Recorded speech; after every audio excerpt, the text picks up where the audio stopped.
At a young age, I always said I would never join the military. I always wanted to represent the U.S. in some way, but the military was kind of like really far from whatever I ever wanted to do. But yeah, when I graduated high school, I ended up going to Northern Illinois University, but I didn't partake, so to say. Um, Mm-hmm. I ended up getting kicked out, and my mother gave me an ultimatum. It says, "Hey, you either stay here, you go to community college, get a job."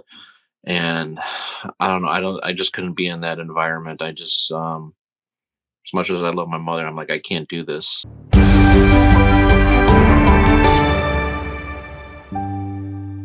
Hi, everybody. Welcome. My name is Stacy Urig, and I'm your host. My guest today is Eric Herrera.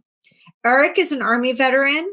He was a combat engineer. He did 2 tours in Iraq, was stationed in Germany for 3 years. And Eric came back from service with PTSD. He's written a book about his experience, and now he's going around and sharing what his personal experience was like serving this country. So welcome, Eric. Thank you for having me. It's so nice to have you. So Eric and I had a chance to speak prior to this podcast today, and his story was really touching to me. He grew up in Chicago, decided to enter the service, which I'll let him share that story with you guys, but ultimately experienced things there that he did not understand he was going to be walking into. He's going to talk about how that changed him emotionally, physically, how it affected his relationships, all of which you can actually read in his book, which is called The Bomb Hunter. You can find that on Amazon. The author is Eric Herrera. So welcome, Eric. It's nice to have you. Thank you for having me. That's the bomb hunter story. The Bomb Hunter story. Thank you for that. So, Eric, let's just open it up. Tell me a little bit about your experience. What led you to want to enroll in the Army? Um, at a young age, I always said I would never join the military. I always wanted to represent the U.S. in some way, but the military was kind of like really far from whatever I ever wanted to do. But yeah, when I graduated high school, I ended up going to Northern Illinois University, but I didn't partake, so to say. Um, Mm-hmm. I ended up getting kicked out, and my mother gave me an ultimatum. It says, "Hey, you either stay here, you go to community college, get a job." And I don't know. I just couldn't be in that environment. As much as I love my mother, I'm like, I can't do this. And a couple months before that, I had a few friends join the military, so I did talk to some recruiters, but I knew if I went infantry that she definitely wouldn't allow it. So I decided to go to the recruiter to find what other jobs I could find, and the one I found was combat engineer. But when I joined the military, combat engineer description was building fortifications and clearing minefields, um, Mm-hmm. which is kind of the description for more for World War II and Vietnam. And when the Iraq War came, that job description kind of changed as I got into the military. And what year was that, Eric? It's 2005. Okay. So it's 2005, you enlist. And tell me about that experience. What happens? Where do you go after your basic training? I told my mom, I'll give me a few days, I'll think about it. So I ended up going to recruiting station, and I found the job. I ended up telling her, and she was completely against it to the point where she actually went to the recruiting station to say that I cannot join. But since I volunteered, uh, she really had no choice. She even tried to make the excuse of I'm the only child, I can't go. But since I volunteered, there was really nothing she could do. I ended up going to Fort Leonard Wood, Missouri. That's where all the other combat engineers train. I was there for about 16 weeks, and I decided I wanted to go to Germany. They gave me that opportunity, so I went along with a bunch of other soldiers that were in my basic training, and that's where I ended up starting. And I remember, because I did read your book, that you had an uncle, right, back at home who had served what, in Vietnam? Yeah, he served in Vietnam as a combat engineer. As a combat engineer. So, what was his advice before you went? I asked him, he's like, "You think I should join?" And his answer was, "I will never tell you to join. I am not going to say join and then something happens to you and then your mother ends up killing me because Right. something happened to you." He says, "I'll never tell you to join. I'll tell you my experience." I was kind of upset that he told me about that, but after my time in the military, I got what he was saying. And after I left, I got people coming up to me asking me the same question. Mm. Said, "I will never tell you to join. I'm not having your blood on my hands. I could just tell you my experience." What was it that he shared with you that you wish in that moment he hadn't because you didn't understand the reality of what you were walking into? Is different. It's two completely different wars. And after while I was in and after I left, he always talked about, "I'd rather be in Vietnam." He's like, "I don't want to. I would never want to go to Iraq. I'd rather stay in the jungle instead of being in that 3D battlefield." And I always say, "Well, I'd rather go to Iraq. I don't want to be in Vietnam in the jungle. That's crazy." That's like the always things we would go back and forth. We just never wanted to be in each other's wars, so that was kind of what we bonded over. But the times when I would come back, he would help me through things. He would see that I would change and things were wrong with me, and he'd Mm. always be there to lend an ear and help me out in whatever I went through. So you would say whenever you would come back, I remember you came back, was it for your mom's wedding or her birthday? Um, I think it you was came, I came back for R&R during my first deployment. yeah.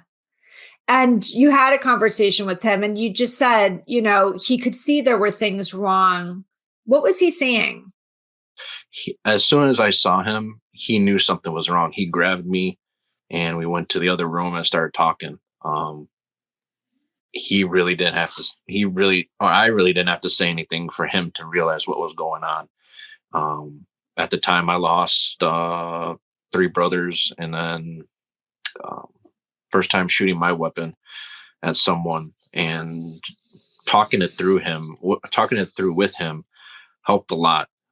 He was also a Chicago police officer for 25 plus years, so he Mhm.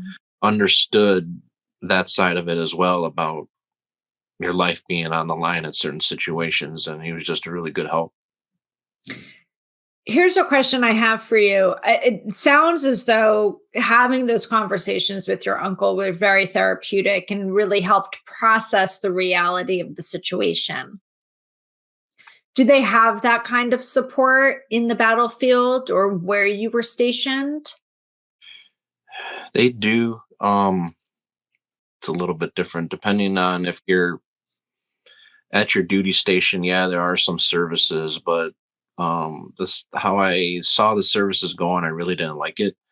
Um, if you're on the battlefield, the only really services they are is kind of the chaplain. The chaplain is the priest, the whatever. He indulges in every religion, so he's able to help, but he really doesn't have that kind of background. So that's the only other kind of support you have during the battlefield. Um, Mhm. I went a couple times, but it really just wasn't helping. I had to figure it out myself. And how about amongst your brothers? Would you guys openly talk about what you were experiencing and how you were processing it? All the time. It was really pretty much the only people we ever talked to because we were going through those same experiences. We were dealing Mhm. with everything, and then it just would get to a point where we had to go through with it, and the only way that we would cope with it was being able to laugh after the fact. So if we ever did get blown up, we would always come together and we actually laugh about it, like what the situation was. That was kind of our way of coping through things. It's a And were little, you laughing at the outrageousness of how crazy the situation was? yeah. And what happened? It starts with the guy that did get blown up. Um, Most of the time, they're saying, "I saw it." And then as soon as I'm going to say something, boom, it went off on me. It's like, I wish I would have saw it a little bit sooner. And then, like, always something kind of goes wrong within the explosion, especially with the vehicle. So it's always kind of like laughing at the fact that this went wrong, that went wrong. But I mean, it's like, it's it's a weird way of coping with it, but that was what helped us the most to get through those situations. Now, I know in the book, I read about a very specific event that really kind of changed everything for you. It was kind of, in my opinion, in the book, it seemed to be like the most poignant event, like the one that was really started to change. Do you want to talk about that event? You're talking about Christmas Day? Yeah. Yeah, we ended up going out on mission '06 Christmas Day. Um, we were really against going out because no other troops were out during that day. So as combat engineers, we would do route clearance. Route clearances, we find these IEDs and end up clearing them off the road for U.S. forces and allied forces. And since no one was really going to be out that day, we really saw no point of us going out because we weren't really kind of, I guess, helping anyone. But we ended up going out that day, and it was a night mission, and we ended up getting hit with an EFP, which is more of a dangerous IED. It's basically um, like a red laser. It senses heat. So these lasers would kind of be pointed at an angle to where when our vehicle passed, it would detect the heat of the engine, and that's what would ignite the system. And what the EFP was these copper cylinders that are about 12 inches in diameter. They're Wow. basically giant bullets. And this EFP was actually embedded in the curb. So what they did was they took a chunk of the curb, molded this EFP back into the curb, and it was kind of really disguised. And it ended up hitting our lead vehicle, and we lost 3 soldiers, and 1 soldier was severely injured. Hmm. Hmm. And was this the same incident where you guys were stuck out there? Or was that the Super Bowl incident? No, that was the same as that we were stuck out there. So, can you share that? Because I think it's important for people to understand, there's trauma and then there's trauma on top of trauma on top of trauma. Mhm. Yeah, So now you're in this experience where your nervous system's a mess because you've just watched 3 of your brothers die and another one be critically injured. And you don't really have the support to manage this because it's a holiday and nobody else is out. yeah. So in the area, um, there's a thing called QRF, which is Quick Reaction Relief Force, and if something happens, they're always on standby to come out. In the area that we were in, the QRF wasn't available because no one was going to be out. They didn't want to come out because they weren't prepared. Our vehicle was severely damaged, and there was no way we could drive it. We needed a recovery to come out and get it. They didn't want to come out. When we finally were able to get them out, their excuse was they broke down at the gate and they can't come and get us. We even tried getting help from our own unit. Our own unit wouldn't even help us. Did And they understand the significance of what had happened? yeah, the only people that actually came out and helped us was the medevac, the Black Hawk helicopter that came to take away um, 2 of our soldiers. Mhm. Um, and that was the only people that actually came out and helped. And when our own unit decided not to help us, um, that was the most I've ever felt kind of expendable, so to say. Yeah. And at that point, I lost trust in a lot of things. The only people I actually trusted were the people that were actually there with me. Right. And a lot of other bad things happened while we were out there by ourselves. And we were just basically waiting out there for hours, just trying to protect ourselves until someone would finally come and get us. It wasn't until the next morning our first sergeant decided, um, "You're not going to help them. Well, I'm going to help them." So for the story I heard from the people that were at the fob, he knocked on everybody's doors and said, "Get up, let's go." Mm. Um, in order to leave the fob, you actually need like orders. You have to show these orders to the gate guard, And in order to be able to leave the fob, you can't just leave on your own will. Well, he really didn't have orders. He took everybody to the gate. um, who guards the gates is actually the Ugandan army. And they stopped him and they asked for his orders. And what I've heard that he says, open the fucking gate. uh, they opened it up and he came out and got us. Tell me how you processed that event, and how does that event still affect you today? Um, yeah, it was the first time I ever shot my weapon at someone. Um, and I don't think being able to sit out there processing that, just let it stew, wasn't the best type of thing. Um, wasn't until we came back, we were just kind of like, I don't know. It was like you looked at everybody and everybody was just had this blank, like life just drained. Um, they all gathered us up and put us in a room and had us write about the incident. And it was just, I don't know, it was just something that, like a feeling, like you just don't know how to feel. You're just kind of there in the moment. And Mhm. um, um, something was wrong with my weapon. Um, after we had all these meetings and everything like that, the armor for our platoon was one of the guys who was killed. And with me not thinking, I said, "Oh, I got to go take this weapon to so and so." And then it didn't click until like maybe 2 seconds later, because I told this to my roommate. It didn't click until like, oh, he's not here anymore. So I like Yeah. stepped back down and I was just like, Jesus, I just like completely forgot about this whole thing. And it just stewed until the next day because they made us go out back to the same area. Well, they wanted us to go back out like a couple hours later.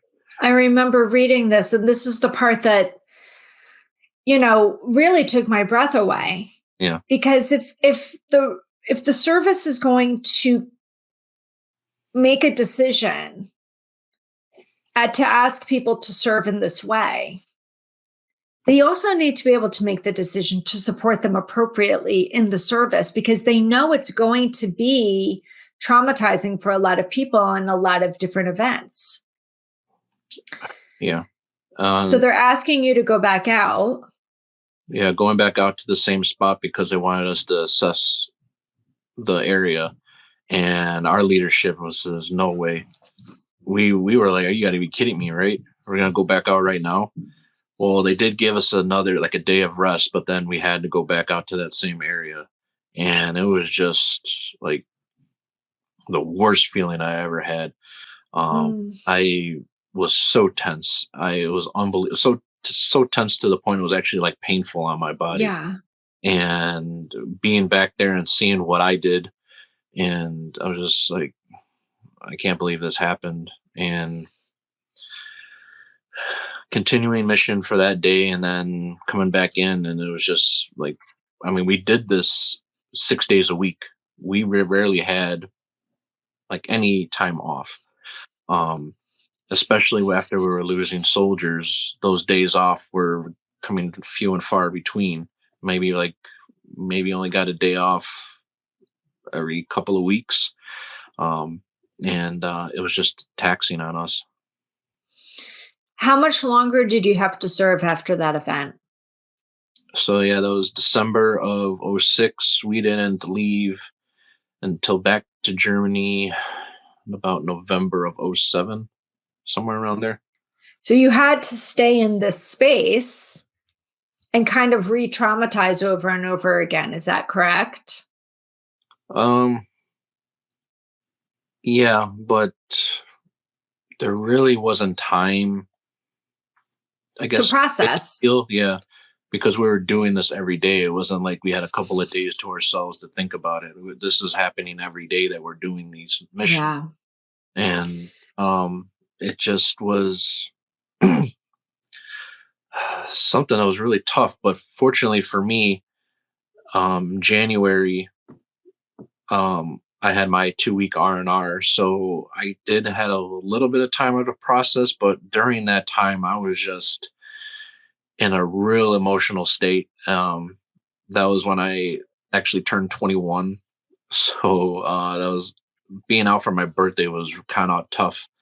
It was trying to be with my friends that were back home, but at the same time, I was just in a state where I was just like, uh, I just really didn't know how to process it.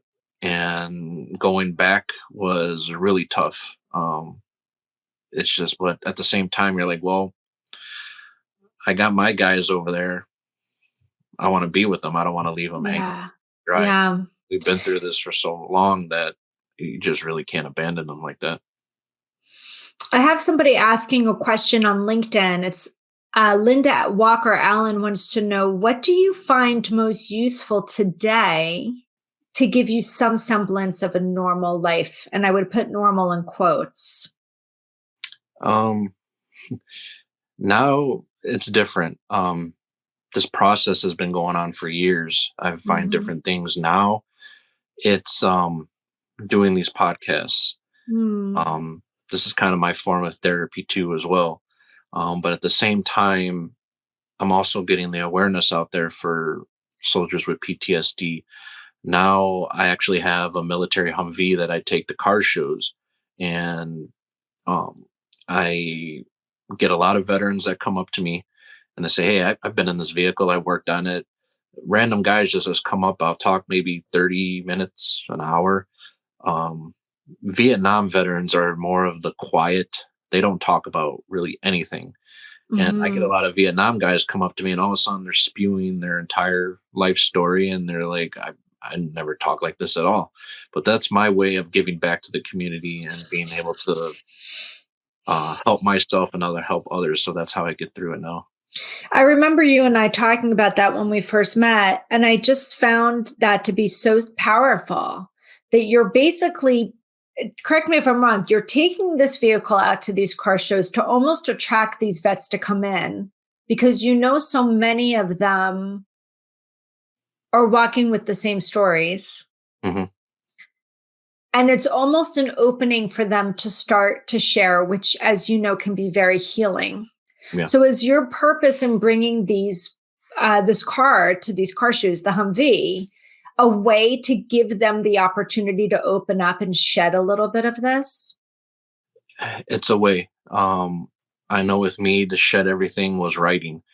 Everybody's Yeah. different.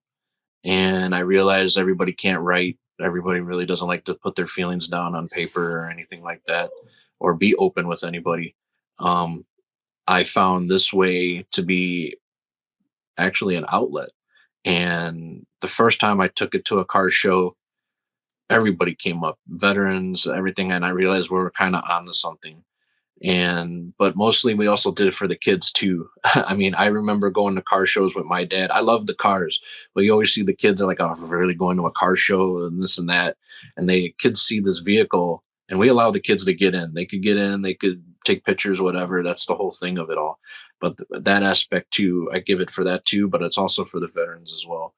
Did Um, you realize when you started that was going to end up being for the veterans, or were you initially doing it just to have a cool car, like a cool vehicle at this car show? yeah, though, um, yeah, that's initially what I thought, but it wasn't until the first time I had a young man. He said he was in the military. He was a mechanic. And he says, I worked Mhm. on these all the time. He had his uncle with him. And I guess he works now, he's a civilian and he works in his uncle's shop. And he was showing his uncle, this is what I worked on. They were literally with the vehicle for an hour. They were inside, they were underneath it together. They were Mm. telling him this and that, how it's different from a regular civilian vehicle. Them bonding over that for an hour was kind of like my eye opening. Like, this is something. Especially when I get a lot of family members that, well, don't know how to quote unquote deal with their soldier, um, Yeah. or be able to get them to open up or be able to them to speak about something. And I saw that when I saw that, I'm like, this is actually something. And then after that, I started getting family members. They come with their families and they tell their kids, this is what I was in, this is what we did. And then just being able to have that bonding experience is actually really powerful. And being able to see it, it's my way of giving back. It's unbelievable Yeah. how something so small like having a Humvee at a car show is probably changing people's lives, because once that might be the first time that their soldiers opening up in a way that's comfortable to them and is giving the rest of the family a little opening into that person. Yeah. Everybody in the military knows that these vehicles are they're never not really the best. So we actually have that bond of where, yeah, yeah, I've worked on this and it was just a pain in the ass. So them telling their family members, yeah, I worked on this, and how much of a pain it actually was, being able to share that too. It's funny and everybody gets a chuckle out of it, but everybody's enjoying the moment. It's brilliant. It's absolutely brilliant. What a beautiful, beautiful opportunity that you create for people. Will you tell us a little bit about the book and why you wrote the book and what the purpose of it was for you initially and how you see it helping people today? Um how it all started was is that I tried to find um I guess something to relieve my stress. As you talk about, that's what I do now. But when I did it in the beginning, I kept marine fish. I built my own fish tanks. I built a 600-gallon system. I kept Oh, sharks and stingrays. That that level of intense hobby kept my mind off of a lot of things, and I enjoyed it as well. It was my therapy. I would sit down there for hours and just watch them swim, watch them be in their habitat, and it was just a calming, peaceful thing for me. And then um, I did that for about 5 years, and then about 2009, I was really going through a rough patch. I was just all the emotions that I was having all those years was actually kind of building up, and I had my breakdown in my kitchen, and mhm. I just let all the emotions out that I had for the past 10 years at the time. And I felt a little bit better. I felt a little bit more less stressful. But then the fish keeping was kind of more like of a job. It wasn't really helping me anymore. And so I got away from that and I said, I'm going to make videos. I couldn't really make videos because I didn't have a platform to do it on. And then I'm like, I'm going to write. So I started writing. I was going to college. I went back to college. I ended up having um, and a linguist teacher for my English classes, and he helped me better learn how to learn the English language, what language is all about. And that's how I started writing, putting all my thoughts down. And the more I was writing and writing, the better I felt. And I just went with it. I finished my book in about 4 months and I self published it because I didn't want no one to mess with any of my words or take anything out. I wanted everybody to know the truth of what I went through and what other soldiers go through, the emotions that we go through, the feelings, the stressfulness of everything. And I uh, wanted to leave it at that. After it came out, I did get a little bit of backlash.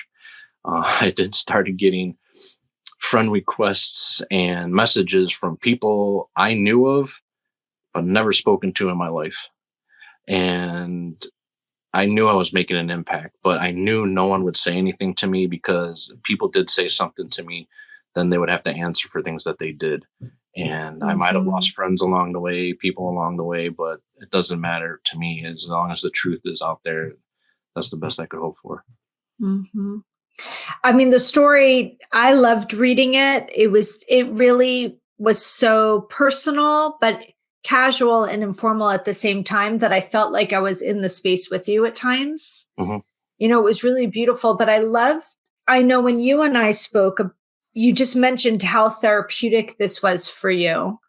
Have you ever attempted any kind of um did the I guess the question I have is, when you came back, did the VA offer you any kind of support services by way of therapy or any kind of coaching that's trauma related? No, they give you a phone number to a hotline, and that's kind of basically pretty much it. Um, Sometimes that hotline doesn't work, or sometimes people are it just disconnected or whatever.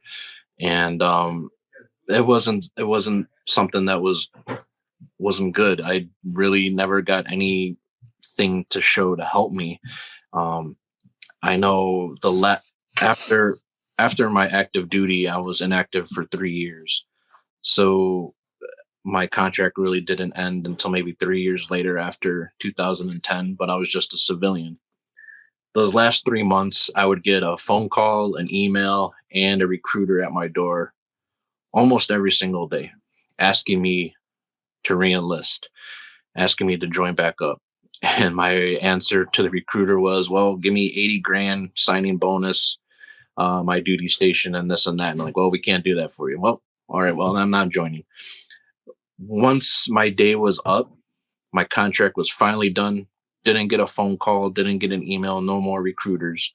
It was just like a drop of a hat, which was kind of fine with me. But at the same time, during that time, I never got any kind of like help with resources or anything like that. It wasn't until I actually was going back to college and I ran into um, a table that was set up in our library about Veteran Resource Center. And this Veteran Mm, Resource Center was actually 8 blocks away from my house. And I never knew about this for almost 7 years, something like that. And I decided, what, I'm going to go. They actually had counseling there. Um, they wanted me to open up. I opened up about the Christmas incident. I never really opened up about that incident to anyone except to the people that were actually there. mhm. And after I explained everything, I just felt so sick. I felt like my lower half was gone. Like I was just completely nauseous. And I said, I cannot do this again. I said, maybe I'll come back some other time, maybe when I'm ready, but I never did come back. And then like 3 years later, that's when I started writing my book. It's so important for people to understand, and I'm very even mindful of it while we're having the conversation now. The one thing I keep having going through my head is I don't want to re-trigger your trauma. You came to me, I had put out a request for some guests and you had come to me offering to share your story. So that's comforting and to me that I know you wanted to share it, but as somebody that specializes in trauma, I'm so attuned to the fact that everything you're sharing can elicit a response in someone. And I think anybody that's watching this, if they've been through a similar experience, it's important to understand that if you're feeling triggered by what Eric is saying, it's okay to walk away from that. But your response to what you were saying of having gone to the resource center and what they call a somatic response or this physiological response, where you didn't even feel connected to the second half of your body, Mhm. is actually a very normal response for a very abnormal circumstance. And I think that's the point I feel in my heart when I'm talking to you is the circumstance is so, I'm going to put in quotes, abnormal that they're asking you to go into, but trying to convince you that it's normal, Mhm. right? And then not giving you the support necessary. It's really like a psychological mind fuck, if you will. Yeah, I know. People knew what I did. My family knew what I did, but it wasn't to extent of what we actually did. Um, I was never comfortable to talk about it. And then when I would actually tell strangers what I actually did, I would always get the same responses: "Are you crazy?" And then at the same time, I was thinking, well, maybe I was. We kind of did realize we were a little bit crazy for doing the job, but someone had to do the job. And I just kept all the stories and all the, well, trauma or incidences that happened inside. I kept those things inside of me, and I think that they just built and built and built. And that's where the nightmares came in almost every Yeah. single day. And it was a lot of drinking for me during those Mm. times, just to get that numbness of it all, not just be able to go to sleep for a little bit. And then when I wrote the book, I felt that weight literally leaving off my body and onto the pages. I didn't have to hold those stories in anymore. Mm. All those stories were on paper. It's out there in the world. I don't have to carry it anymore. If people want to hear it, they could read it. Um, but at the same time, when I was giving all that away, I did feel more comfortable talking about it because it was already out there. I didn't have to have the worry of people's reaction when I would tell them. If it was already out there, they already kind of knew. I would just elaborate on the stories or a little bit more information of what we did. I know when it came out, my mother didn't read the book at all. She had it, but she didn't read it, and she finally read it, and she was just kind of like in shock of it all. Well, Um, that was going to be my next question. I had two questions for you. One was the book kind of the first time some of the people closest to you had a better understanding of what you had experienced? yes, a lot of my family.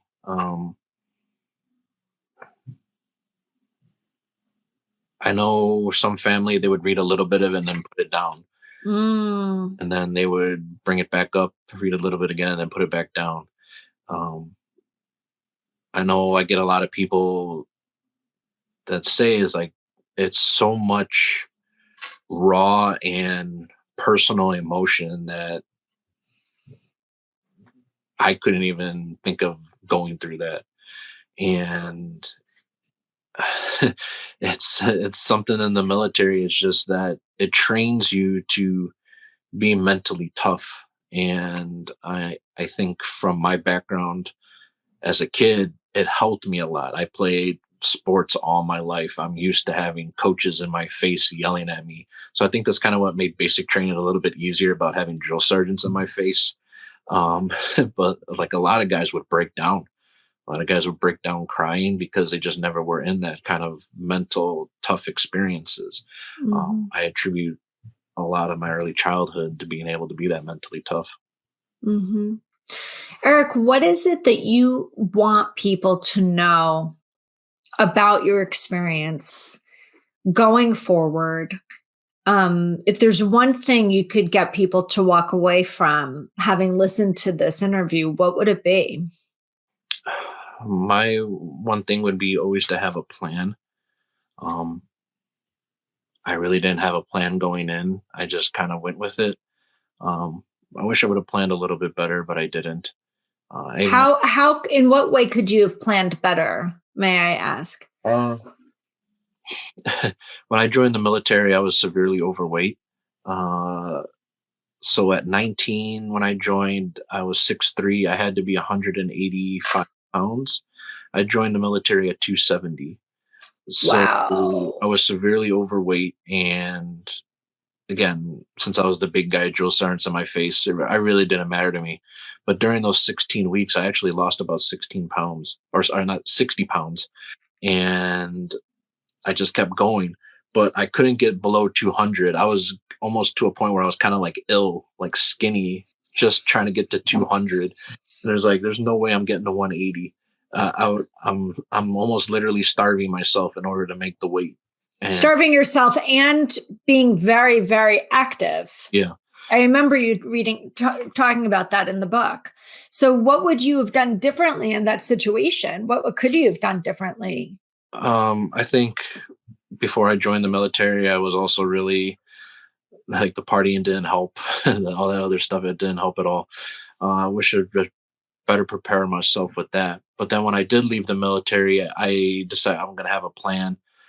I I tried to join the Chicago Police Department. I actually got denied because of my hearing. I tried to go for TSA. I got denied again because of my hearing. And And is your hearing affected because of your service, because of the bombings? yeah, and that's a whole nother deal with that. That military didn't want to give me any compensation for it. They acknowledged that I had hearing loss, but they weren't willing to pay for anything. And I was like, you know what? I'm not even going to deal with this. I mean, I couldn't even get even the military to pay for any, like hearing aids or anything like that. I just didn't want to deal with it anymore. I just, you know what? I'm just going to go to. You'll pay for my college, and then that's it. Our relationship is done. And Mm. that's what I ended up doing. Um, but yeah, getting denied from TSA and Chicago Police Department, I kind of fell on my face because I didn't have a plan coming out. I took odd jobs, and I'm like, oh, I don't know, I really can't do this. So I said, you know what, I might as well go back to school. Um, there were the school, the military was paying for my school and my housing, so I really didn't need I had a job on the side while I was going to school, but it wasn't, the military was helping me through those 4 years that I was going through it. And I just, I gave my life for you, so might as well help me out, and I took it. I know after I was done with my schooling, they said, "Oh, come back in the military, and then you get more credits for school." And I'm, no, no, we're done. We're done. This Yeah. relationship is over. You have a good one. It was a rough experience, but I wouldn't trade it for the world. But our relationship is done, and then I just left it at that. What do you feel is the biggest gift that you gained from this challenge in your life? I wouldn't be where I am today. I keep looking back, and I'm like, if I didn't join the military when I was 19, I have no idea where I would be. I, I don't even want to think about where I would be at that time. Um, but all these years now, it's made me who I am today, and I can't change that. And who are you today? I'm more at peace with myself, Mm, what I did, and everything like that. The drinking is done. I literally went cold turkey. Um, More the occasion where like maybe there's like an event or something, I might have like one or two, but that's it. Sometimes I do get to a point where it's like I want to revert to back to that, but I'm like, no, I don't want to do that. It's horrible feelings that I had, and I just go with what I'm doing now with the vehicle. I do the podcast. I do the TikTok now. I do the yeah. military videos. My kids are in them too, and we just have that bond. That's just um, what we do now. We just have fun. Yeah, I was watching it. We were talking about that right before we went live. I liked a lot of the things I was seeing, and I can see the relationship with your daughter is so special, and as well as with your son. So I want to thank you for coming on as my guest. I think it's so important for people to hear your story. And if people want to know more about your story, they can find it on Amazon. It's called The Bomb Hunter Story by Eric Herrera. If you want to get a little piece or a little insight into Eric's personality, you can check him out on TikTok. He's got a great TikTok channel. It's Sapper, Sapper 720. Eric, it's been such a pleasure having you on today. No, I really appreciate you having me on. It's really been such an honor. And if anybody has any questions and they're watching this from the webcast on either LinkedIn or Facebook or YouTube, you can always just drop a question and we'll get back to you as soon as we can. And if you're catching this on the replay or you're listening to a podcast, again, the book is The Bomb Hunter Story by Eric Herrera. And his TikTok is Sapper, Sapper 720. Thank you so much, guys. And we'll see you again next week.